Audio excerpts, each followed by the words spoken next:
U jednom trenutku sam imao kontakt sa jednim od njih koji je, na ulici smo se sreli, ja sam bio vrlo neprijatan prema njemu.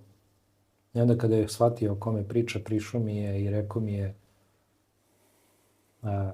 molim te, izvini, mi smo to morali da uradimo zato što su nam naredili, i pokazao je u pravcu tamo jedne ambasade. Ja sam radio u jednoj paradržavnoj instituciji u Resavskoj i on je pokazao tamo u pravcu kliničkog centra. Niko nikada više nije od njih rekao niti izvini. Sećam se samo, iako to gledalce to ne treba da interesuje, to je lična stvar, ali eto čisto kao nešto što je ovako mali neki dokaz da jedna od tih žena, pošto moj otac kada je umirao, on je umrao od raka pluća, zvanično, nezvanično su nam bar rekli da je ubijen.